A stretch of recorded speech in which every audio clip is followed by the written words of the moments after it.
खूनों में बचा है। जो पहाड़ी लोग हैं उनकी आत्मा बोलते हैं जो वो गाँव है, पहाड़ी लोगों की, जो पहाड़ में रहने वाले लोग हैं जिनका जन्म यहाँ पे हुआ है। तो गाँव तो हमारे लिए स्वर्ग से भी सुंदर है। नमस्कार दोस्तों। हेलो, मेरा नाम ज्योति और मेरा नाम विपिन कुलियाल। हम अपनी संस्था की तरफ से, पुनरुत्थान वेलफेयर सोसाइटी की तरफ से गांव-गांव घूम रहे हैं और देख रहे हैं कि यहाँ पे लोगों के द्वारा किस प्रकार के कृषि के क्षेत्र में किस प्रकार के कार्य किए जा रहे हैं। आज हमारी संस्था जो है यहाँ पर अरुण फार्म के द्वारा किए जा रहे कार्यों का विवरण लेने के लिए आई है, क्योंकि ये जो नरेंद्र नगर विधानसभा है, ये पूरी विधानसभा एक ऑर्गेनिक खेती के लिए जानी जाती है।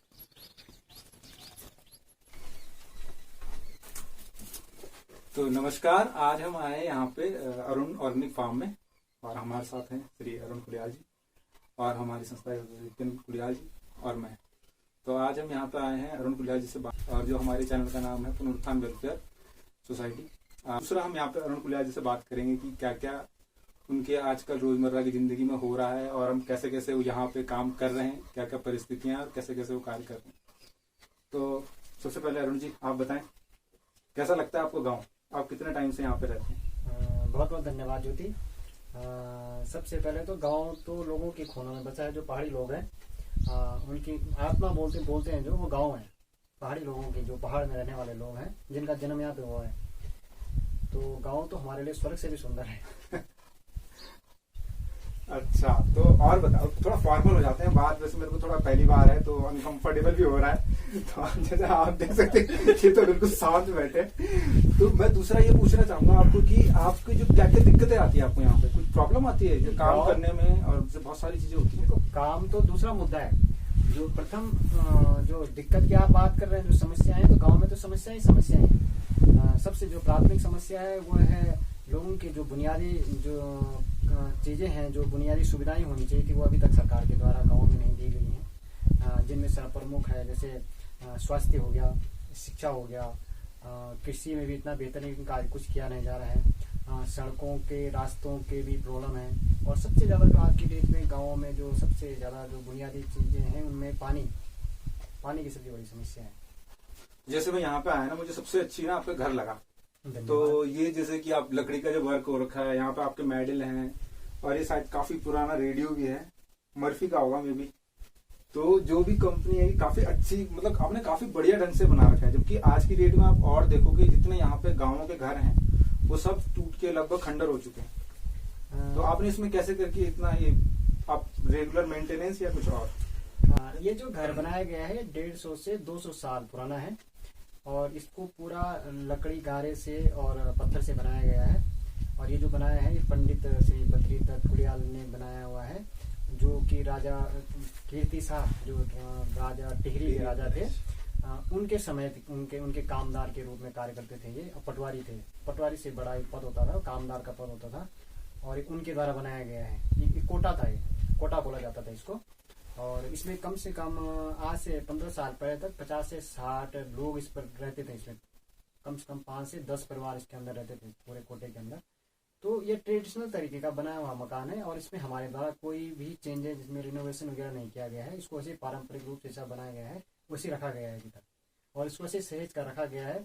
बाकी यहाँ पे आपको जो प्राचीन फोटो हैं, कुछ पुराने लोगों के फोटो हैं। हाँ, मैं देख रहा था। मैं थोड़े टाइम बाद वीडियो बनाऊंगा सबकी, लगभग इसमें काफी वीडियोस हैं, काफी फोटोज हैं काफी। हाँ, तो ये जो पुरानी फोटो है मैंने सहेज के रखी हुई है। मुझे जैसे जैसे मिलती रहती है लोगों के पास, मैं ऐसे सहेजता रहता हूँ। और मैं आर्कियोलॉजी, पुरातत्व विज्ञान का छात्र और रिसर्च स्कॉलर रहा हूँ, तो मुझे ज्यादा रुचि है इन चीजों में। इसके अलावा भी बहुत सारी मेरे पे भी प्राचीन ऐसे जो पुराने फोटो हैं, जो कम से कम 50 साल से पुरानी जो पिक्चर्स हैं वो भी हैं। अभी मैं लगाने के लिए थोड़ा टाइम लगेगा उनपे। बाकी तो हम लोग सहेज ही रहे हैं। मैं आपसे ये पूछना चाहूंगा अरुण जी कि आपने मतलब ग्रेजुएशन किया है, मतलब आपने पढ़ाई क्या क्या की है? हाँ, मैं PhD मैंने की हुई है। मैं रिसर्च स्कॉलर रहा हूँ और पुरातत्व विज्ञान से, और मैं B.Ed किया हुआ है मैंने। मैं शिक्षक के रूप में कार्य कर चुका हूँ, और मैं MA डबल MA हूँ, और अभी तीसरे MA मैं कर रहा हूँ अभी इंदिरा गांधी यूनिवर्सिटी से। हाँ, और इसके अलावा मेरे पास जो प्रोफेशनल, कम से कम मेरे पे 8 से 10 ट्रेनिंग मैंने ली हुई है प्रोफेशनल कार्यों की। वो सारी जो ट्रेनिंग है वो गांव में किस तरीके से आप लोग रोजगार कर सकते हैं, कृषि को उन्नत दशा में पहुंचा सकते हैं, उससे संबंधित मैंने उन पे काम कर रहा हूँ। तो आपने मतलब बीएड भी किया है और काफी आर्कियोलॉजी में भी किया है, पीएचडी भी की है, लेकिन इसके बावजूद आप फिर एग्रीकल्चर में कैसे कन्वर्ट हुए? मतलब क्या प्रेरणा थी कि आपने कृषि को ही अपना मतलब रोजगार का साधन चुना कि मैं इसी के ही थ्रू करूंगा, अपने गांव के लिए करूंगा, जो कुछ करूंगा अपने गांव के युवा के विकास के लिए करूंगा? मैंने वो क्या परिस्थितियां थी? बिल्कुल, मैंने अभी आप लोगों को बताया कि उत्तराखंड बनने से पहले इस घर में 50 से 60 लोग रहते थे। हमको हमारे लिए सोने की तक जगह न होते थे शाम के टाइम, लेकिन नहीं, हालांकि मेरा भी पैतृक गांव यही है। तो उत्तराखंड बनने के बाद एक नया माहौल क्रिएट किया गया, एक नई मार्केटिंग की गई शहरों की, और लोगों का पलायन हुआ यहाँ से। जितना पलायन हुआ, तो जब 50-60 लोग, आज से उत्तराखंड बनने तक यहाँ से 50 से 60 लोग जो हैं यहाँ पे रहते थे, लेकिन आज की डेट में यहाँ पे सिर्फ 2 लोग हैं, 2-3 लोग यहाँ पे रहते हैं। मतलब 2 दशकों में पूरे गांव की रौनक खत्म, पूरे गांव खत्म हो गए। गांव नहीं, मैं तो सिर्फ अपने इसके कोटे के बारे में बात कर रहा हूँ। तो जब हम अपने गांव में आते हैं, और हम एक तरफ से तो हम रिसर्च स्कॉलर हैं, हम पीएचडी कर रहे हैं, दुनिया घूम रहे हैं, हम दुनिया में जा रहे हैं रिसर्च करने के लिए, बड़े बड़े एजुकेटेड लोगों के साथ हम मिलते हैं, और हम लोग बातें करते हैं कि हम देश को आगे ले जाएंगे, विकास करेंगे, हम देश को नए रिसर्च करके, अनुसंधान करके देंगे। क्या कभी आप लोगों ने सोचा कि हम तो अपने घर को हमने उजाड़ दिया है, अपने खेती को हमने बंजर कर दिया है, उसको तो हम सही नहीं कर पाए, तो क्या वास्तव में हम लोग एजुकेटेड हैं? क्या हम लोग पढ़े? एक बहुत बड़ा प्रश्न है आज की उस युवा पीढ़ी से, सभी के लिए, जो विकास की बात तो करता है, लेकिन उस जगह अपने मतलब पारंपरिक जिस खड़ी बोली से, जिस भाषा से तुम लोग निकले हो, मतलब जिस क्षेत्र के तुम हो, उसके विकास के प्रति कभी संवेदनशील नहीं रहा। तो ये बहुत बड़ा प्रश्न है। तो मैं अरुण जी आपसे ये पूछना चाहूंगा कि आप कृषि के क्षेत्र में काम कर रहे हैं, तो आपके आगे क्या क्या चुनौतियां आपको फेस करने को मिली? सबसे पहले तो, और आप गांव में मतलब पलायन को किस उससे देखते हैं कि क्या कारण थे कि यहाँ से लोगों का पलायन हुआ, या खेती में सरकारों के द्वारा या लोगों को क्या क्या चीजें जो उपलब्ध कराई जानी चाहिए थी वो नहीं मिली है? इसमें मैं 1-2 चीजें आपसे अवश्य बातें इनमें बताना चाहूंगा कि हर बात के लिए हम सरकार को दोषी नहीं मान सकते हैं जी। ठीक है, बिल्कुल। सरकार किसकी है? सरकार हमारी है, हमने बनाई है ना सरकार। तो जवाबदेही और जिम्मेदारी जितनी सरकार की है, उतनी आम नागरिक की भी, हमारी भी है और आपकी भी है। तो मैंने आपको अभी कुछ देर पहले ये बात बताई कि एक मार्केटिंग की गई शहरों की, जिसमें सबसे ज्यादा मार्केटिंग इस बात की गई, एक अच्छी एजुकेशन की, इंग्लिश मीडियम जो शिक्षा है उसकी मार्केटिंग की गई। और दूसरा क्या हुआ, समाज की मानसिकता में परिवर्तन आ गया। एक समाज की मानसिकता में क्या परिवर्तन आया कि हमको शहरों में रहना है तो हम आधुनिक कहलाएंगे, हम आधुनिक विचारधारा के साथ जुड़ जाएंगे। और अगर हम शहरों में रहते हैं, अगर हम गांव में रहते हैं, तो हम शायद उस विचारधारा से हमारा संबंध न हो, और हम नया काम नहीं कर सकते हैं, या हम सब लोग पिछड़े हुए माने जाएंगे। लेकिन ऐसा नहीं है।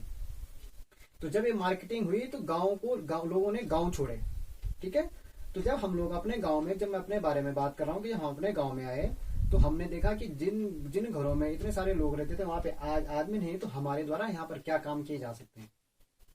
तो हमको काम क्या करना था कि जब यहाँ पर सारे लोग थे तो वो किस कारण से रह रहे थे, और आज यहाँ पे लोग नहीं रह रहे हैं तो किस कारण से नहीं रह रहे हैं। ठीक है, तो मेरे दादाजी थे या किसी और के भी दादाजी लोग रहेंगे, तो वो सिर्फ एक बात बोलते थे कि हम जब शहर जाते थे, हम सिर्फ नमक लेने के लिए जाते थे।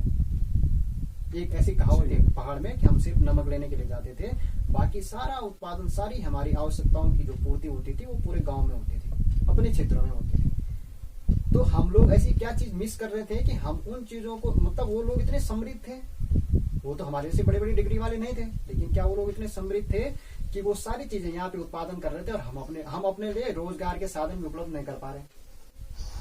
तो मैंने इस पे रिसर्च करी कि हम लोग यहाँ पर क्या कर सकते हैं। तो मैंने ये देखा कि हम यहाँ पे क्या कर सकते हैं, इसके लिए सरकार के द्वारा सबसे पहले क्या कार्य किए जा रहे हैं। तो सरकार के द्वारा छोटे किसानों के लिए, जैसे उत्तराखंड का जो पहाड़ी किसान है, उसके लिए एक मॉडल तैयार किया गया जिसको कहा गया एकीकृत कृषि प्रणाली, इंटीग्रेटेड फार्मिंग। तो जब मैंने उसके बारे में पढ़ा तो मेरे दिमाग में एकदम से बात आई कि जिन चीजों के बारे में एकीकृत कृषि प्रणाली वाले बात कर रहे हैं, ये तो हमारे गाँव में आज से नहीं बल्कि कई दशकों पहले से हो रही है। जब से पहाड़ का जन्म हुआ तब से यहाँ पर एकीकृत कृषि प्रणाली होती है। उस एकीकृत कृषि प्रणाली में क्या होता है, कृषि सह पशुपालन, कृषि के साथ साथ पशुपालन होता था। पशुपालन में आपके जो जानवर हैं जैसे गाय भैंस वगैरह, जो बकरी हो गया, भेड़ हो गया, ये तो होते हैं।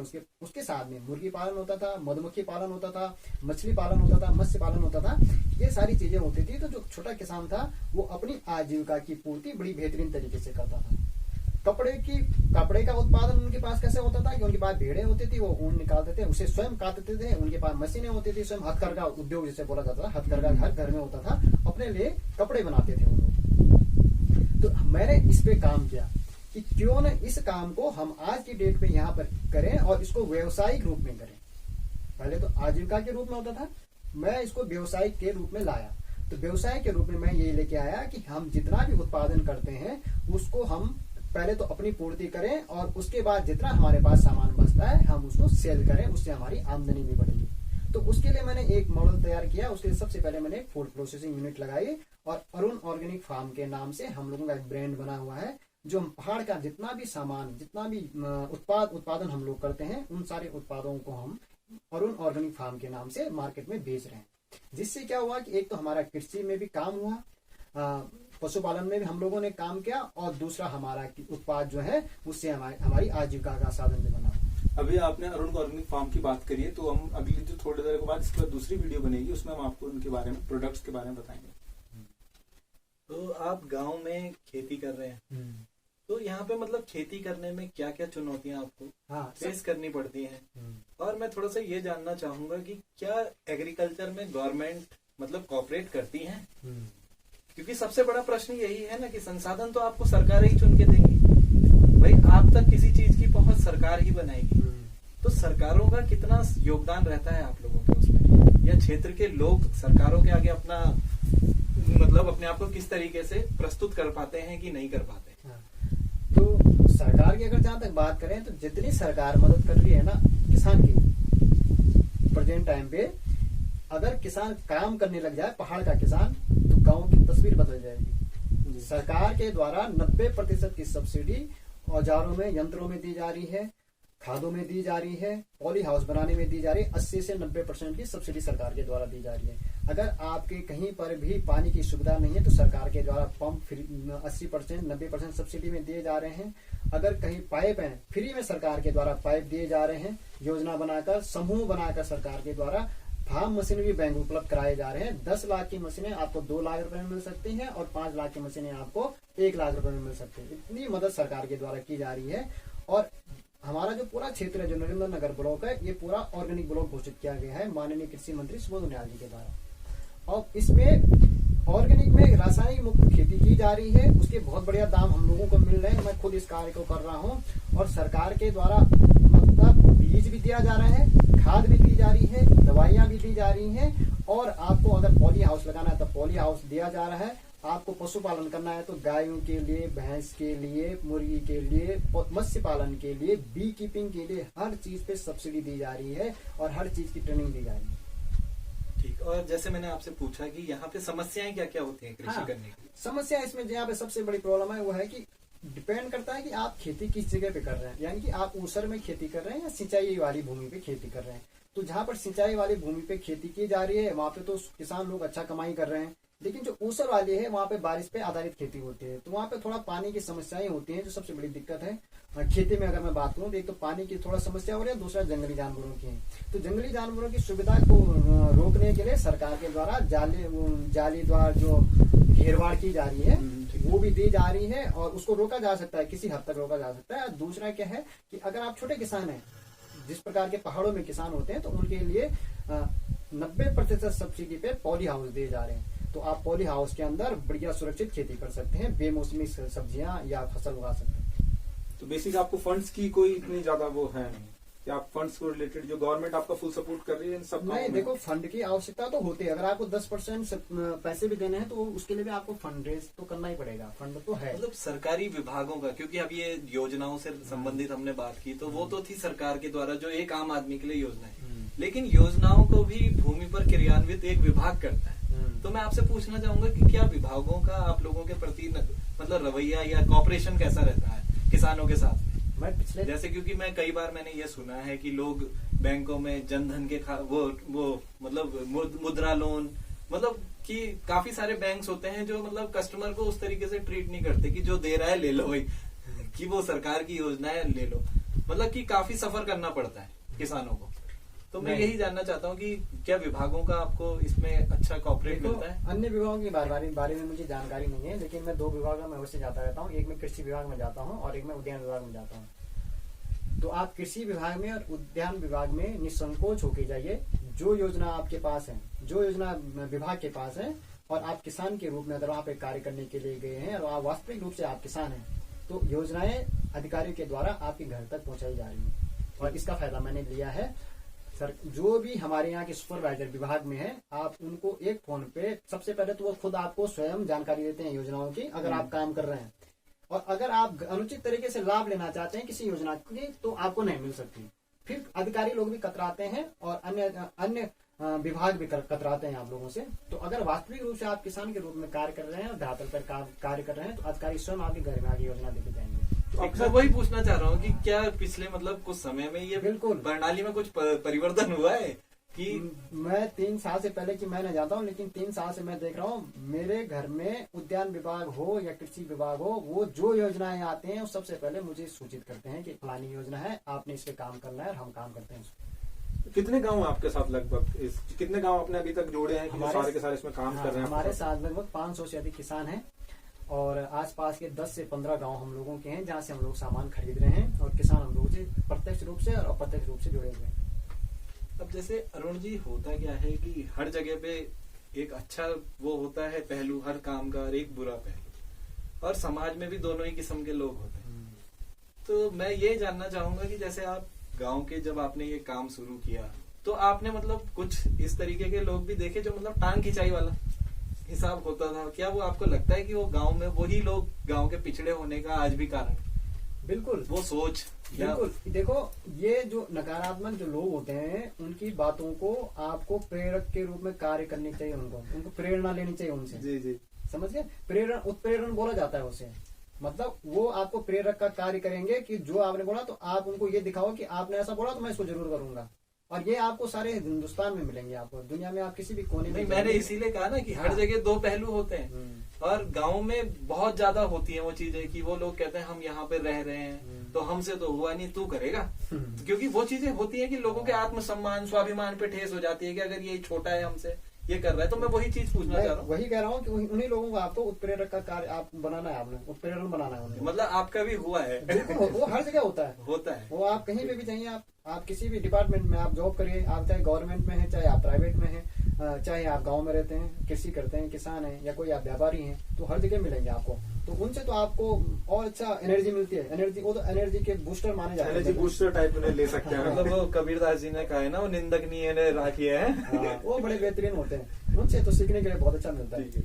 हाँ, दूसरा इसमें जो सबसे महत्वपूर्ण है, जो सकारात्मक लोग हैं जिनके बारे में मैं बात कर रहा हूँ, तो आप यकीन नहीं करेंगे, जो गांव में खेती करने वाली जो महिलाएं हैं उनको मतलब विशुद्ध नॉलेज है खेती का। मैं इसी बारे में आपसे पूछना चाहता था कि ग्रामीण क्षेत्रों में महिलाओं की क्या सहभागिता है, मतलब योगदान क्या है? महिलाओं को तो विशुद्ध नॉलेज है खेती का, कृषि का। वो अगर अपने हाथ से कहीं पे कुछ चीज डाल देती हैं, कोई भी बीज डालती हैं, तो वो बता सकती हैं आपको कि इस पे कितना होगा और ये कितने टाइम के बाद होगा। मैं कहता हूँ कि आप अपनी एजुकेशन के साथ उनके अनुभव को जोड़िए और फिर आप चमत्कार देखिए।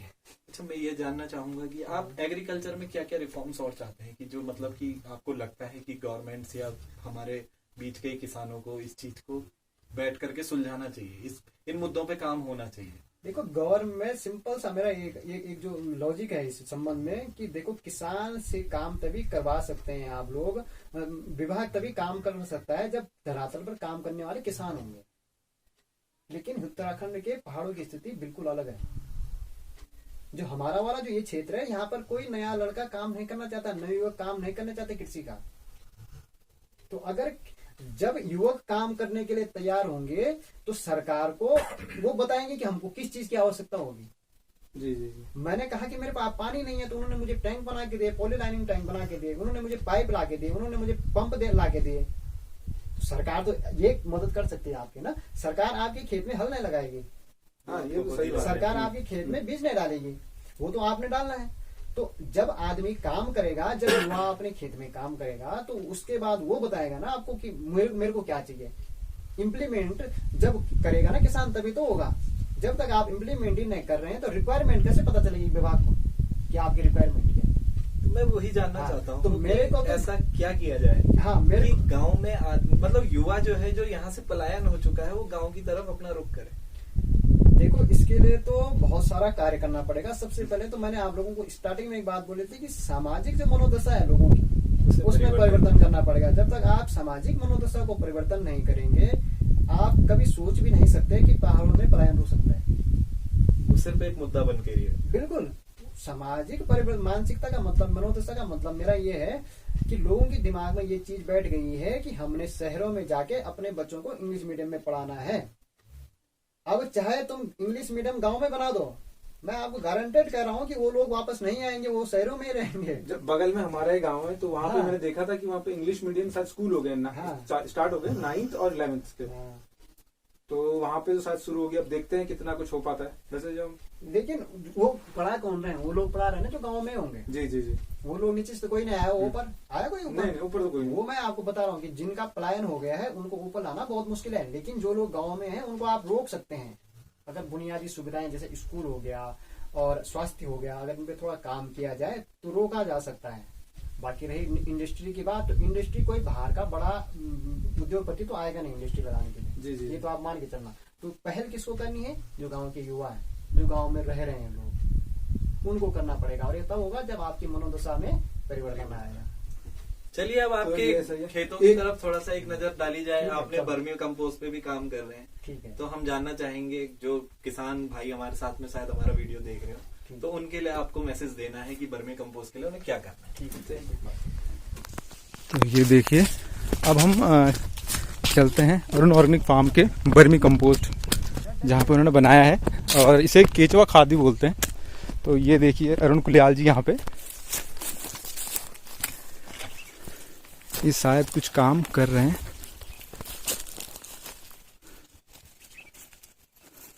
तो देख सकते हैं आप। हाँ, तो अब दोस्तों आप देख सकते हैं हमारे साथ में अरुण जी ने अपने ही खेत के लायक यहाँ पे बर्मी कंपोस्ट का उत्पादन भी शुरू किया हुआ है। तो मैं ये जानना चाहूँगा अरुण जी कि बर्मी कंपोस्ट करने के लिए हमें क्या क्या चीज़ें चाहिए होती हैं? हाँ, वर्मी कंपोस्ट बनाने के लिए हमको एक तो सबसे पहले कम से कम 10 से 15 दिन पुराना गोबर चाहिए होता है, जो गाय, भैंस, बकरी या मुर्गी का भी हो सकता है। उसे आप इकट्ठा कर दें और उसको कम से कम 15 दिन के लिए आप ऐसा खुला छोड़ दें। ठीक है। उसके अलावा आप ये ऊपर देख रहे होंगे, इसमें खरपतवार पड़े हुए हैं, पुराने पत्ते हो गए, घास हो गई पुरानी, भैंस के नीचे जो घास पड़ी हुई रहती है, जानवरों के नीचे, उस घास को आप एक तरफ इकट्ठा कर दें और एक तरफ आप गोबर रख दें। उसके अलावा आपको केंचुए चाहिए। इतने बड़े पिट के लिए आपको कम से कम 3 किलो केंचुए चाहिए होते हैं। तो आप केंचुए लाइए और सबसे पहले नीचे इस पे आप खरपतवार डालिए और खरपतवार के ऊपर आप गोबर डालिए और फिर उसके ऊपर केंचुए डालिए आप, और फिर उसके ऊपर हल्की सी परत एक गोबर की खाद की डाल दीजिए। तो 3 महीने के अंदर आपके पास ये बर्मी कंपोस्ट बनकर तैयार हो जाती है। और फिर आप इसका प्रयोग अपने जितने भी आप जैविक रूप से जो खेती कर रहे हैं उसमें आप खाद के रूप में प्रयोग कर सकते हैं। जैसे आपने बताया कि केचुए, तो मैं आपसे यही जानना चाहूँगा क्योंकि बहुत से लोगों को ये पता ही नहीं होगा कि केचुए मिलते कहाँ हैं। जी बिल्कुल। तो आप प्लीज़ ज़रा थोड़ा लोगों को इस बारे में भी बताइए कि केचुओं के लिए अगर कोई एक बर्मी कंपोस्ट की खाद को बनाना चाहता है तो केचुए अगर वो प्राप्त करना चाहे तो कहाँ से प्राप्त कर सकते हैं? केंचुए आपको विभाग दे देगा। आप विभाग के अधिकारियों से बात करें, जो भी कृषि विभाग के अधिकारी हैं, उद्यान विभाग के अधिकारी हैं, आप उन्हें इन्फॉर्म करिए, वो आप तक केंचुए पहुंचा देंगे। और अगर आपको किसी भी प्रकार से किसी भी व्यक्ति का नंबर आपके पास नहीं है जो केंचुए, तो आप मुझसे संपर्क कर सकते हैं, मैं आपको केंचुए दिला दूंगा जो लोग केंचुए सप्लाई करते हैं। ठीक है। और मैं ये जानना चाहूँगा कि ये जो बर्मी कंपोस्ट के थ्रू जो ये खाद बनती है, क्या ये मार्केट में इसका क्या रेट होता है? अगर कोई खाद उत्पादन ही करना सोचे कि मैं बर्मी कंपोस्ट के थ्रू खाद बनाना चाहता हूँ, क्योंकि एक तरीके का रोजगार है। बिल्कुल। तो मैं ये जानना चाहूँगा कि क्या इसमें कुछ आय के स्रोत हैं व्यक्ति के लिए? वर्मी कंपोस्ट आज की डेट पे एक बहुत बड़ा उद्योग लोगों के द्वारा स्थापित कर दिया गया है। लोगों के द्वारा बहुत सारे ऐसे उत्तराखंड में ही बहुत सारे लोग ऐसे हैं जो वर्मी कंपोस्ट की खाद को बना रहे हैं और बेच रहे हैं। तो इसका प्राइस आपको 10 रुपये से 30 रुपये किलो के बीच में आप इसको सेल कर सकते हैं। ठीक है, मतलब जो नॉर्मल वैसी खाद जो बाजारों में बिकती है वो ये उससे महंगी है, उससे सस्ती है, उससे सस्ती है। और उसके तो दुष्परिणाम हैं कि जिसके कारण लोगों को, मैं वही देख रहा हूँ क्योंकि असल में क्या हो चुका है कि बहुत कम मेंटेलिटी के साथ में ऐसा है कि लोग कृषि को, एक एग्रीकल्चर को, मतलब हालांकि ये किसान के लिए तो ये था कि मैंने आम आदमी को वो करना है भाई, एक सेवा भाव था, लेकिन बहुत से लोगों ने इसे एक व्यापार की तरह वो कर लिया है। तो वो मतलब मनुष्य के खाने पीने के उसमें पूरे कॉम्प्रोमाइज कर रहे हैं कि क्या डाल रहे हैं क्या नहीं डाल रहे, चावल में कंकड़ मिल जाते हैं, बिल्कुल, तो वही हिसाब हो रहा है। हाँ, तो ये तो बिल्कुल एकदम प्योर ऑर्गेनिक है और ये परंपरागत रूप से जो वैदिक कृषि भी इसको बोला जाता है, जीरो बजट खेती भी बोला जाता है, प्राकृतिक खेती भी कहा जाता है और जैविक खेती भी बोला जाता है। और ये परंपरागत रूप से ही की जाती है और परंपरागत जो भी वो है खाद जो है उनका ही प्रयोग किया जाता है। से ये वर्मी कंपोस्ट किया है तो आपकी इसमें लागत कितनी आई? ये पूरा का पूरा मेरा फ्री में मुझे मिला हुआ है और ये सरकार के द्वारा मुझे दिया गया है। मतलब सरकार पूर्ण सहयोग कर रही है, किसानों का बस करने वाला है। हाँ, ये जो पिट है, ये पिट 2000 से 3000 रुपए के बीच में मार्केट में मिलती है। 2000 से 3000 रुपए की ये पिट है और ये पिट मुझे सरकार के द्वारा फ्री में निःशुल्क मुझे दी गई है, क्योंकि मैं काम कर रहा हूँ यहाँ पर। बहुत सारे किसान हैं जो काम कर रहे हैं, उनको ये खेत के लिए दी जाती है और इस पर हम वर्मी, ये यहाँ तक कि ये जो डंडे दिए हुए हैं ये भी सरकार के द्वारा ही दिए गए हैं, सरकार की योजनाओं के द्वारा दिए गए हैं। और इसको जो बनाया जाता है, इस पे आप ज्योति जरा थोड़ा सा नजदीक से आकर के दिखाओ। तो ये कुछ दिनों के बाद, अभी इसको 1 से 1.5 महीना हुआ है, तो ये खाद इस प्रकार से हमारी बन रही है। इसके अंदर केंचुए हैं, केंचुए शायद नीचे गए होंगे। एकदम चाय पत्ती के जैसा आकार होता है ना, चाय पत्ती के जैसा कलर होता है, इस प्रकार की खाद बन जाती है कुछ दिनों के बाद। ये देखिए, ये केंचुए हैं इसमें, ये देखिए, ये केंचुए दिख रहे हैं आपको? ये देखिए,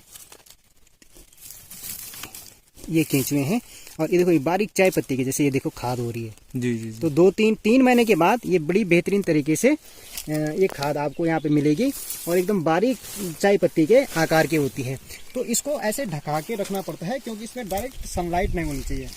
तो इसके लिए मैंने जाली का प्रयोग किया है जिससे कि सनलाइट को रोका जा सके। ग्रीन जाली का प्रयोग किया हुआ है। ऊपर से भी इसमें ज़्यादा पानी ना घुसे और जिससे केंचुए जो है दलदल में खराब ना हो जाए। ज़्यादा पानी में भी वो खत्म हो जाते हैं और गर्मी में भी केंचुए खत्म हो जाते हैं, इसलिए इसको मैंने चारों तरफ से ढका हुआ है और जाली का प्रयोग किया गया है। इस प्रकार से हम यहाँ पे केंचुआ खाद बना रहे हैं और इसमें कोई लागत नहीं है, ये फ्री में बनता है। मतलब अगर युवा करना चाहे तो खाद बेचकर भी पैसा कमा सकते हैं, क्योंकि यूरिया वाली खाद की आज की डेट में थोड़ी सी डिमांड घट ही रही है। हर कोई अपने हेल्थ कॉन्शियस। तो दोस्तों, अभी हम अरुण जी से बात कर रहे थे। अरुण फार्म के और ऑर्गेनिक खेती के जो क्षेत्र में काफी अच्छा काम कर रहे हैं। ये आप देख सकते हैं, यहाँ पे इन्होंने कुछ चीजें लगाई भी हैं। तो अरुण जी से ही जानते हैं कि आखिर ये क्या क्या है। तो अरुण जी बताइए, ये किस प्रकार से आप जैविक खेती की? ये हमारे द्वारा पूर्ण रूप से जैविक खेती की जा रही है यहाँ पे। और आपकी जानकारी के लिए मैं बता दूं कि नरेंद्र नगर ब्लॉक में पूरा नरेंद्र नगर ब्लॉक ही जैविक कृषि करता है। जैविक कृषि क्षेत्र घोषित किया गया है। और यहाँ पर हमारे द्वारा एक तो मल्टीग्रेन जो आटा आता है मार्केट में, उसके लिए हमारे द्वारा यहाँ पे जौ का उत्पादन किया जा रहा है। ये जौ है और ये पूर्ण रूप से ऑर्गेनिक है। ठीक, मतलब ऑर्गेनिक खेती और इनऑर्गेनिक खेती में अंतर क्या है? सबसे पहला, क्योंकि कई लोग इस चीज में कंफ्यूज बहुत होते हैं कि यार ऑर्गेनिक क्या होता है, इनऑर्गेनिक क्या होता है। तो आपसे थोड़ा सा स्पष्टीकरण जानना चाहेंगे कि क्या होता है, अंतर क्या है? ऑर्गेनिक खेती वह परंपरागत खेती होती है जिसमें किसी भी प्रकार की रासायनिक खादों का प्रयोग नहीं किया जाता है। ठीक। गोबर से बनी हुई खादें या गोबर और केंचुए से बनी हुई गोबर की जो वर्मी कंपोस्ट है उसका प्रयोग किया जाता है। और जो पेस्टिसाइड यानी कि जो कीटनाशक का प्रयोग भी किया जाता है वह गाय मूत्र, गौमूत्र से और गोबर से, इस प्रकार के बहुत से उत्पादों से मिलाकर ऑर्गेनिक रूप से ही उसमें कीटनाशक का प्रयोग किया जाता है। और खाद के रूप में भी ऑर्गेनिक खाद जो होती है वो गोबर से और वर्मी कंपोस्ट से इनको यूज़ किया जाता है। इसमें किसी प्रकार का यूरिया DTP कुछ भी नहीं डाला जाता है, कोई भी रासायनिक खाद नहीं डाली जाती है। तो आप हल लगाने के लिए यहाँ पे क्या यूज करते हैं? यहाँ पे हम कल्टीवेटर का प्रयोग करते हैं। छोटा वाला कल्टीवेटर है, सरकार के द्वारा 80% सब्सिडी पे कल्टीवेटर दिए जा रहे हैं। एक कल्टीवेटर जो हम यूज करते हैं, एक 12-12.5 हजार रुपए का आता है और एक 17 हजार रुपए का आता है। तो एक का वेट 35 किलो के आसपास है और एक का 50 किलो के आसपास है। ठीक, अभी मैं यहाँ पे देख रहा हूँ जैसे ये दाल, तो ये कौन सी दाल है? मसूर की दाल है। ठीक। ये बारीक जो मसूर होती है, पहाड़ की शुद्ध ऑर्गेनिक जो मसूर होती है, ये वाली दाल है। और ये अभी तैयार होने वाली है कुछ समय के बाद। तो ये ऑर्गेनिक मसूर है और इसको ही हम अपने फार्म के माध्यम से लोगों तक पहुंचा रहे हैं। देश के विभिन्न स्थानों पे जो लोग रह रहे हैं उन तक हम पहुंचा रहे हैं इसको। तो मैं अरुण जी आपसे ये जानना चाहूंगा कि आजकल जैसे हमने देखा होगा कि हर दूसरा आदमी पेट की समस्याओं से ग्रस्त है, तो आप इसमें खान पान का कितना अहम रोल मानते हैं? मतलब ऑर्गेनिक खेती को मतलब ऑर्गेनिक और इनऑर्गेनिक खाने का इसमें क्या बहुत बड़ा रोल है? बिल्कुल, मैं ये जानना चाहूंगा। कैंसर की सबसे ज्यादा जो शिकायतें हो रही हैं वो जो रासायनिक खादों का जो प्रयोग खाने में किया जा रहा है उसके द्वारा हो रहा है। और ये वैज्ञानिकों के द्वारा प्रमाणित की गई चीजें हैं कि जितने भी रासायनिक खादों के द्वारा लोगों का रहन सहन जो है आज की डेट पे उसके कारण हो रहा है। तो आज की डेट पे जो ऑर्गेनिक कृषि है वो भविष्य की कृषि है, दुनिया के लिए भविष्य की कृषि है। 10 से 15 साल के अंदर आपको रासायनिक मुक्त खेती पूरी दुनिया में आपको देखने के लिए मिलेगी और भारत में तो ये बहुत अधिक मात्रा में इस पे कार्य किया जा चुका है। और जहाँ तक पहाड़ों की बात है तो पहाड़ों में तो वर्षों से ऑर्गेनिक खेती की जा रही है। ठीक, चलिए आगे आपके दूसरे वाले प्रोजेक्ट में चलते हैं। दोस्तों ये देखिए अरुण जी का पॉली हाउस। इसमें अभी तो फिलहाल इन्होंने शायद कुछ लगाया हुआ नहीं है, लेकिन आगे के लिए क्या प्लान्स हैं ये इन्हीं से जानते हैं। और इसमें इससे पहले इन्होंने क्या किया था इस बारे में डिस्कस करते हैं।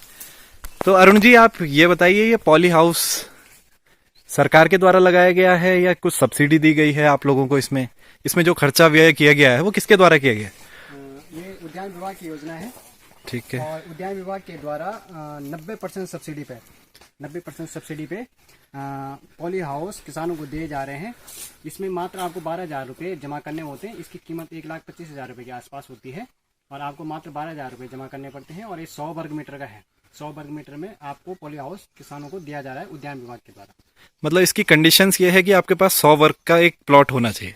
नहीं, अगर आपके पास या इससे छोटे क्षेत्र में या बड़े क्षेत्रफल में क्या इसे लगाया जा सकता है? किसान को मैक्सिमम 400 वर्ग मीटर तक सब्सिडी दी जाती है। आप 400 वर्ग मीटर तक लगा सकता है ये किसान। और दूसरा आप 30 वर्ग मीटर से स्टार्ट कर सकते हैं। 30 वर्ग मीटर का भी सरकार के द्वारा दिया जा रहा है। वो 6,000 उसमें सिर्फ मात्र जमा करने पड़ते हैं। 6,000 या 4,000 रुपये मात्र जमा करने पड़ते हैं। तो ये आपके द्वारा कब लगाया गया है? इसे मुझे कम से कम 8 महीने के आसपास हो गए हैं।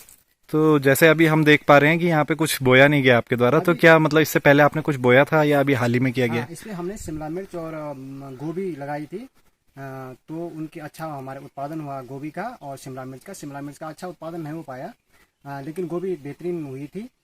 और अभी हम इसमें फिर से शिमला मिर्च और गोभी लगाने वाले हैं। अभी हमने इसके पौध लगाई हुई है और पौध लेके आएंगे तो इस पर हम शिमला मिर्च और गोभी लगाएंगे। मतलब भविष्य के लिए इसमें शिमला मिर्च और गोभी की ही आपकी प्रायिकता शिमला मिर्च और गोभी पे ही है? जी नहीं, उसके अलावा हम लोग इसमें स्ट्रॉबेरी भी लगाने वाले थे, लेकिन स्ट्रॉबेरी का पौध हमें उपलब्ध नहीं हो पाई। इसकी वजह से हम लगा नहीं पाए, तो हमें चेंज करके अब इस पे गोभी और शिमला मिर्च लगानी है। अच्छा, मतलब स्ट्रॉबेरी के लिए किस प्रकार का इन्वायरमेंट चाहिए होता है? इन्वायरमेंट सेम यही जो टेम्परेचर रहता है, जैसे 30-35 के आसपास 35 तक टेम्परेचर रहता है, तो इसमें स्ट्रॉबेरी बहुत बेहतरीन तरीके से हो सकती है। और इसमें लगाने से फायदा क्या होता है कि एक तो उसको ओस से खराब नहीं होती है, पाले से खराब नहीं होती है, दूसरा आप जंगली जानवरों से बचा के रख सकते हैं। अच्छा, अभी हम आ रहे थे तो हम देख रहे थे कि ये जो आपने पॉली हाउस का जो निर्माण किया गया है ये काफी हाइट पे है। तो सबसे बेसिक क्वेश्चन कि यहाँ पे पानी की उपलब्धता किस प्रकार से होती है आपको? यहाँ पे हमने एक टैंक लगाया हुआ है। क्या आप मुझे दिखा सकते हैं? मतलब नजदीक, अगर नजदीक हो तो आप हमें दिखा सकते हैं वो टैंक? अभी मैं जाते समय आपको दिखा दूंगा। इसमें टैंक हमने लगाया हुआ है और टैंक पे हमने पाइप लगा के एक ड्रिपिंग सिस्टम के माध्यम से हमने यहाँ पानी डाला हुआ है। ये स्प्रिंकल है, ये ड्रिपिंग नहीं है, स्प्रिंकल सिस्टम है ये। और इसमें क्या होता है कि जब पानी आता है तो ये घूमता है ऐसे और पानी चारों तरफ इस एरिया में गिरता है। इस प्रकार यहाँ से वहाँ तक इसमें पूरा स्प्रिंकल माध्यम से हम इसमें सिंचाई करते हैं, जिससे कि पानी की बचत भी होती है और कम पानी कंज्यूम भी होता है। तो ये जो आपने स्प्रिंकल वाला भी आपने सिस्टम बताया, ये भी सरकार के द्वारा लगाया गया है? पूरा ये जो पॉली हाउस लगता है ये सरकार के द्वारा ही पूरा मतलब ये भी पॉली हाउस का ही हिस्सा है? बिल्कुल।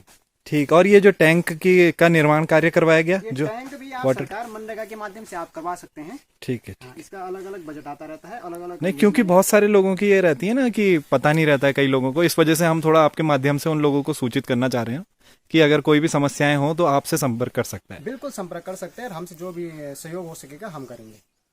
ठीक है, चलिए दोस्तों अब आगे चलते हैं अरुण फार्म के ऑफिस की तरफ, जहाँ पे इनके प्रोडक्ट्स रखे गए हैं।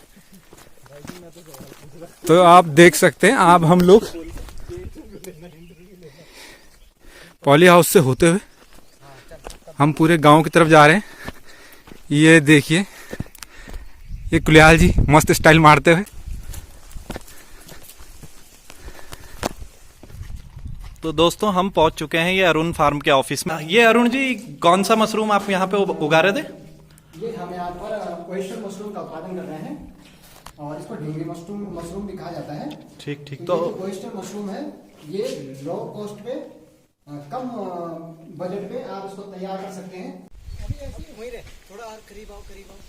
मैं वहाँ देख रहा हूँ जैसे कि उधर।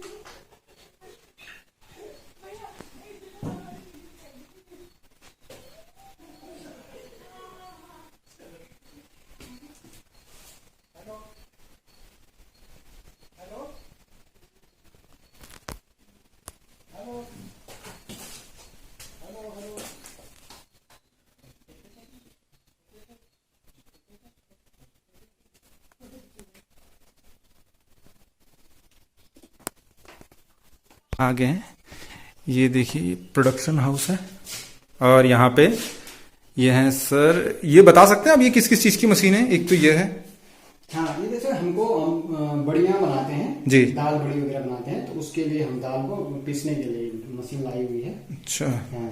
और ये गार्लिक छीलने के लिए, गार्लिक को पील करने के लिए, छीलने के लिए मशीन लाई हुई है। जी जी जी। और ये वाली बल्ब ब्रेकर, गार्लिक के जो बल्ब होते हैं उसको तोड़ने के लिए है, क्योंकि इसके जो गार्लिक का सबसे ज्यादा उपयोग जैसे अचार बनाने में, पाउडर बनाने में करते हैं। जी जी। और ये कूटने और पीसने के लिए दोनों के काम आती है। देख सकते हैं आप। हाँ, ये एक पीसने का है और एक कूटने वाला है, जिसमें हम जगोरा धान वगैरह कूटते हैं, और ये पीसने का जितने भी आटा वगैरह पीसते हैं। ये पल्वराइजर है। ये पल्वराइजर ये हल्दी और मिर्ची को पीसने के लिए होता है। और ये जो सामने है, ये जो मशीन है, ये हल्दी की जो पॉलिशिंग होती है, जो हल्दी को बाहर का छिलका निकालते हैं, ये उसके लिए यूज की जाती है। तो अरुण जी, मैं ये पूछना चाहूंगा कि ये जो मशीनें आपने पूरा सेटअप किया है, इसके लिए आपको सरकार से कोई प्रोत्साहन राशि प्रदान हुई है या मतलब किसी प्रकार का कोई फीडबैक? और ये मशीनें आपने कहाँ से ऑर्डर की? प्रोत्साहन तो सरकार की मुख्यमंत्री स्वरोजगार योजना के अंतर्गत मैंने इसको दिया था, अप्लाई किया था, लेकिन मैंने उनको एक बजट बना के दिया था, प्रोजेक्ट रिपोर्ट मैंने जो बना के दी थी, उतना तो मिल नहीं पाया, पर उनसे जितनी भी कोशिश हो सकी है बैंक के द्वारा, बैंक ने मेरा सहयोग किया है। और बाकी मैंने अपने जो खुद के मेरे पास पैसे थे उससे मैंने इसको यूनिट को स्थापित किया है। तो ये जो मशीन है ये महाराष्ट्र से, अकोला से आई है, महाराष्ट्र से। और ये जो मशीन है ये अहमदाबाद से आई हुई है। ये तो लोकल ऋषिकेश से लेके आया हुआ मैं। बाकी ये दोनों मशीनें राजकोट से आई हुई हैं और ये भी ऋषिकेश से है।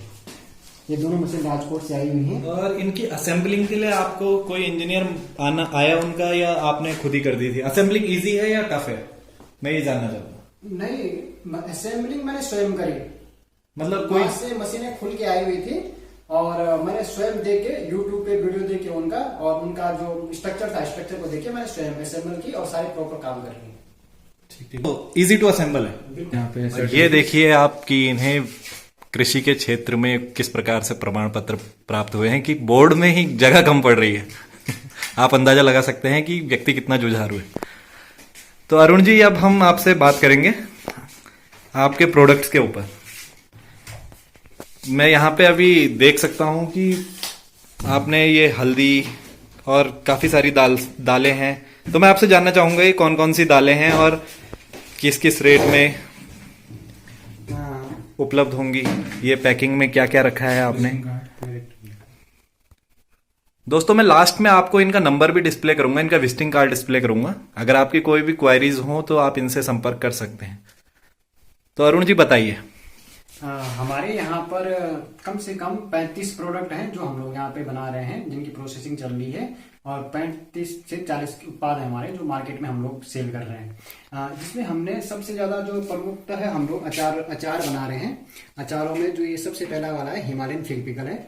हिमालयन फिग यानी कि तिमले का अचार, इसको मैंने नाम दिया है हिमालयन फिग। जैसे इसे फिग बोला जाता है, लेकिन ये जो पहाड़ों में जो होता है, हमारे क्षेत्र में जो होता है हिमालय में, इसलिए मैंने इसको हिमालयन फिग नाम दे दिया है और हिमालयन फिग पिकल के नाम से हम इसको बेचते हैं। और सबसे ज्यादा सेल हमारी इसी अचार की होती है, क्योंकि ये शुगर में, ब्लड प्रेशर के लिए, इस प्रकार की दवाइयों के रूप में प्रयोग भी किया जा सकता है अचार।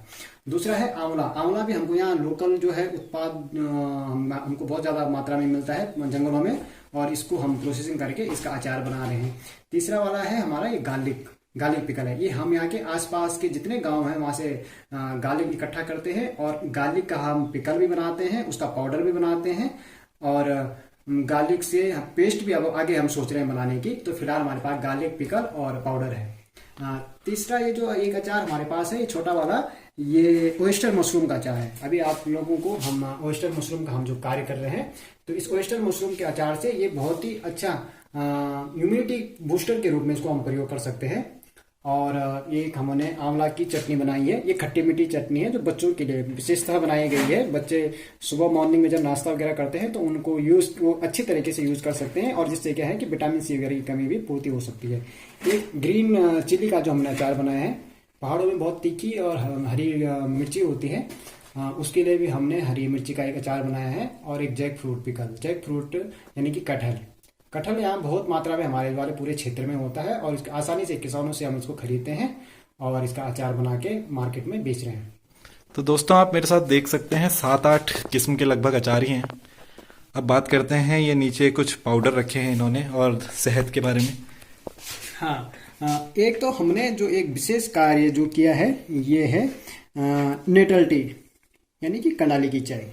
ठीक। हम लोगों से गांव में, जो लोग गांव में रहते हैं, उनसे कंडाली इकट्ठा करवाते हैं। उनके क्षेत्र में जो कंडाली रहती है, बिच्छू घास जिसे बोला जाता है, और उसकी प्रोसेसिंग करके हम इसकी टी बना रहे हैं, जो कि हड्डियों के लिए, एलर्जी के लिए, हार्ट के लिए, किडनी के लिए विशेषतः मुख्यतः ये यूज की जाती है। और लोग इसको आजकल बहुत चाय के रूप में इसको ले रहे हैं। जिस प्रकार से ग्रीन टी होती है, उसी प्रकार से एक नेटल टी है, और जिसकी की बहुत अच्छी डिमांड हमारे पास है। इससे हमारा जो ये नेटल टी है, ये राजस्थान, दिल्ली, अहमदाबाद, इस प्रकार और मुंबई में पहुंच रहा है हमारा पूरा सामान।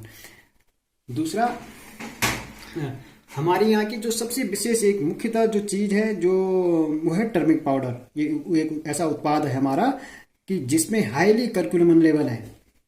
इसमें क्या होता है कि 5% से भी ज्यादा कर्क्यूमिन लेवल है इसमें हल्दी में, और इस हल्दी को हम पूरे दुनिया में हम पहुंचाना चाहते हैं इसकी प्रोसेसिंग करके। ये हमारे द्वारा, किसानों के द्वारा, मेरे स्वयं के द्वारा भी ये उगाई जाती है। बहुत ही बेहतरीन क्वालिटी की हल्दी है, और हम लोगों से खरीद कर इसकी प्रोसेसिंग करते हैं और इसको फिर मार्केट में सेल कर रहे हैं।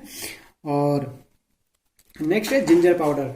हमारे पूरे क्षेत्र में, पूरे एरिया में जिंजर यहाँ पे बहुत मात्रा में उत्पादन इसका किया जाता है। तो इसका हम अचार भी बनाते हैं जिंजर का, और जिंजर को रॉ जिंजर भी हम सेल करते हैं, और इसका पाउडर भी हम लोग मार्केट में सेल कर रहे हैं। ये ओयस्टर मशरूम का सूप है। कोरोना हो गया या डेंगू जैसी बीमारियां होती हैं, या कैंसर जैसी बीमारियां हैं, तो जब आदमी की इम्यूनिटी कमजोर हो जाती है, तो उसको बूस्ट करने के लिए हम लोगों के द्वारा एक ओयस्टर मशरूम का सूप बनाया गया है, जो कि बहुत ही बेहतरीन और बहुत ज़्यादा लोग इसको पसंद कर रहे हैं। तो ये ओयस्टर मशरूम सूप जो है, ये हम लोगों के लिए एक उत्पाद हमने बनाया है। ये स्वयं का उत्पादन है हमारा ओयस्टर का। अच्छा अरुण जी, मैं आपसे एक चीज और पूछना चाहूंगा कि ऑर्गेनिक और इनऑर्गेनिक जितने भी प्रोडक्ट होते हैं, इनमें प्राइसिंग का क्या डिफरेंस रहता है? हाँ, क्या ये महंगे होते हैं प्राइस वाइज? बिल्कुल। अभी जो ऑर्गेनिक, जितने भी ऑर्गेनिक सामान मार्केट में बिक रहे हैं, वो सारे के सारे उनका जो मूल्य है, वो इनऑर्गेनिक जो सामान है उससे ज्यादा है। उसका कारण है कि ये बहुत कम मात्रा में इनका उत्पादन किया जा रहा है, और इनका जो खेत में जो उत्पादन भी होता है, उत्पादन की जो दर होती है, वो रासायनिक खादों के अनाज जो होते हैं उससे थोड़ा कम होता है। तो हमें दालों के विषय में बताइए थोड़ा। हाँ, अभी एक और है। अच्छा, हाँ, ये गार्लिक पाउडर मैंने आपसे बताया था। ये नमक है, ग्रीन नमक, जो पहाड़ का सबसे प्रसिद्ध ग्रीन नमक है। ये ग्रीन नमक, ये हरा नमक भी इसे बोला जाता है। ये सिलबट्टे में पिसा जाता है, जिसमें हरी मिर्च, पुदीना और मुर्रा एक पौधा होता है गांव में जो सुगंध के लिए यूज किया जाता है, और काला नमक हो गया, और एक सॉल्ट होता है, जो पत्थर वाला सॉल्ट होता है, सॉल्ट क्या बोलते हैं, रॉक सॉल्ट, रॉक सॉल्ट का इसमें प्रयोग करते हैं। और ये सिलबट्टे में पिसा हाथ के द्वारा मेड इन हैंड बना हुआ ये है, और इसकी भी बहुत अच्छी डिमांड है। ये हम मार्केट में हमने इसे भी निकाला हुआ है। और एक सबसे बेहतरीन जो हमने एक नया जो उत्पाद मार्केट में उतारा है, ये हनी आंवला मुरब्बा।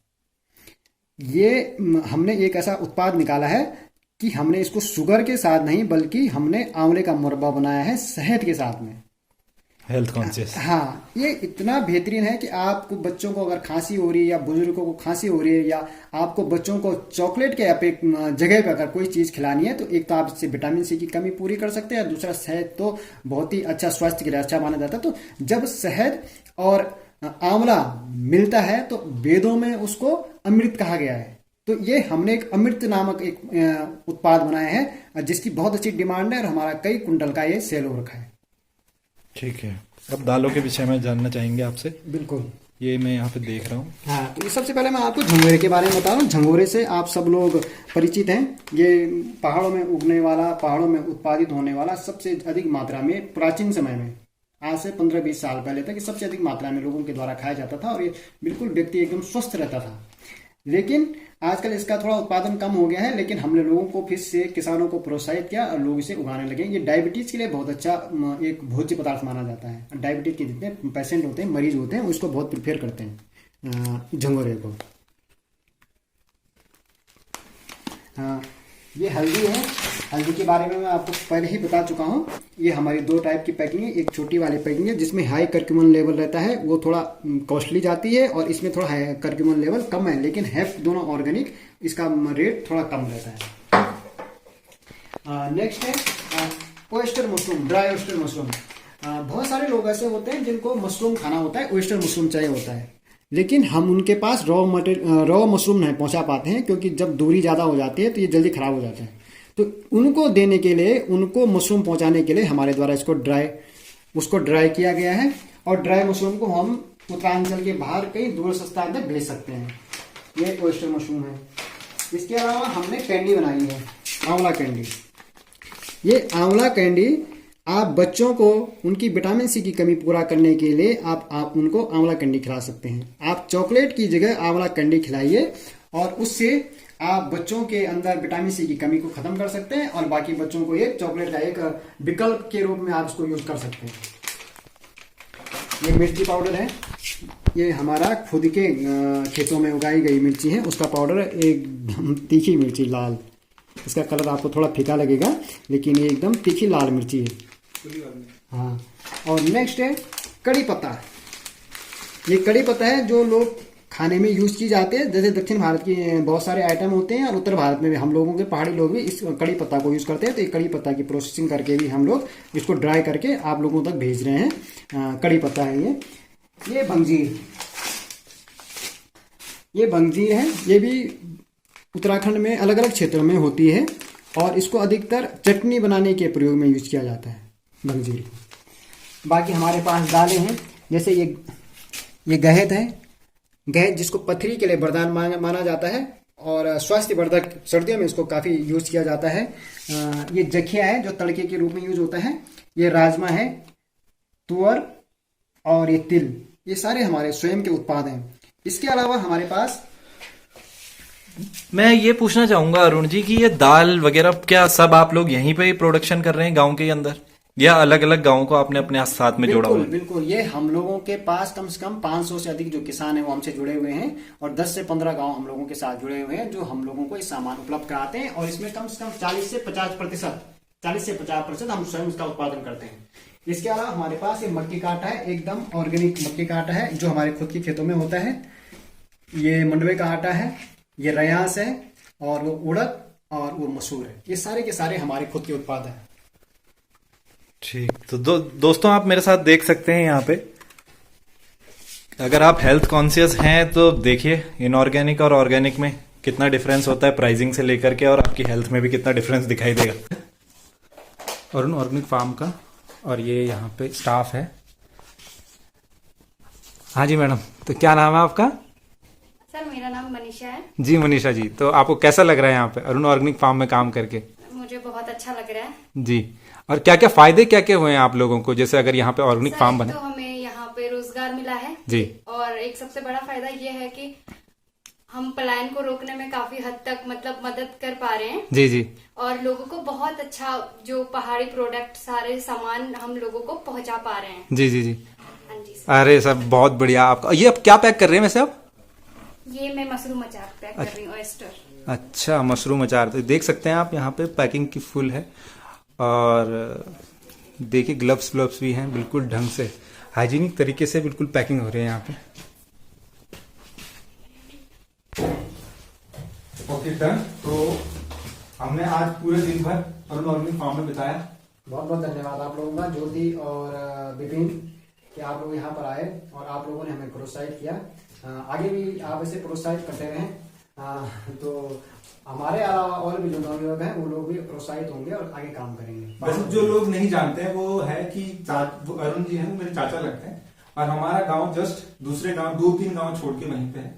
तो हमने जो ऑर्गेनाइजेशन चलाई है पुनरुत्थान वेलफेयर सोसाइटी, जिसमें हम 3 लोग लगभग मेंबर ही हैं, तो मैं आपसे ये कहना चाहूंगा कि जो हमने प्रोग्राम चलाया अपना, जो हमने यूट्यूब चैनल चलाया है, तो हमने जिस तरीके से हम गाँव गाँव जाके लोगों से, जो लोग गांव के लिए कुछ काम करना चाहते हैं, जो लोग गांव की भलाई के लिए कुछ करना चाहते हैं, उन लोगों को हम मिलके अपने यूट्यूब चैनल के थ्रू, जो हमारे पुनरुत्थान वेलफेयर सोसाइटी का जो यूट्यूब चैनल है, उसके थ्रू हम गांव गांव जाके लोगों को बता रहे हैं और प्रोत्साहन कर रहे हैं, जिसमें हम दोनों अब शुरुआत हमने कर दी है। और हमने सबसे पहले हम आपसे आके मिले। हमें पता है वीडियो में बहुत सारी गलतियां होंगी, तो आगे जिस तरीके से युवाओं के लिए आपका क्या संदेश है अरुण जी? हाँ, और क्षेत्र के जो किसान भाई हैं उनके लिए, युवाओं के लिए? युवाओं के लिए तो मैं सबसे पहले ये बोलना चाहूंगा कि अगर आपको ऐसा लगता है कि सरकार आपके खेतों में काम करेगी तो आप ये बात भूल जाइए। अगर आपको शुरुआत करनी है तो आपको स्वयं से शुरुआत करनी पड़ेगी और खेत में आपको स्वयं जाना पड़ेगा। बात खेत की नहीं है।